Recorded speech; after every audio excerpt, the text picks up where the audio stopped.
ইদানিং ইনস্টাগ্রামে cutout clone trending video দেখা যাচ্ছে। আমরা আজকের ভিডিওতে ইনশট ভিডিও এডিটর দিয়ে এ ধরনের ভিডিও বানানো শিখব। প্রথমে আপনার ভিডিওটির বিভিন্ন মোশনের কয়েকটি স্ক্রিনশট নিন।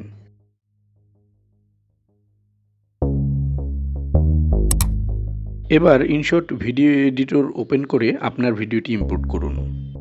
ইনশট ওয়াটারমার্কটি ফ্রি রিমুভ করুন। ইনশট ওয়াটারমার্ক ফ্রি রিমুভ করার কৌশল জানতে আই বাটনে টাচ করুন।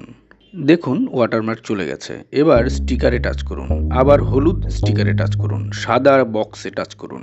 মানুষ চিহ্নিত বক্সে টাচ করে পর্যায়ক্রমে আপনার স্ক্রিনশটগুলো ইম্পোর্ট করুন। ছবিটা সিলেক্ট করে মানুষ চিহ্নিত বক্সে আবার টাচ করুন। আপনি ইচ্ছে করলে স্ক্রিনশটগুলো একবারে ইম্পোর্ট করতে পারেন, আবার আলাদা আলাদাভাবেও ইম্পোর্ট করতে পারেন। আমি আলাদা আলাদাভাবে করেছি। একইভাবে আবার দ্বিতীয় ছবিটা ইম্পোর্ট করুন। এবার তৃতীয় ছবিটা ইম্পোর্ট করুন।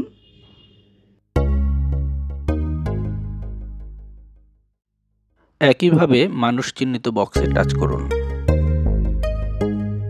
এবার টিক চিহ্নতে টাচ করুন। স্ক্রিনশটগুলো হলুদ দেখা যাচ্ছে। এগুলোকে টেনে ভিডিওর শেষ পর্যন্ত নিয়ে যান।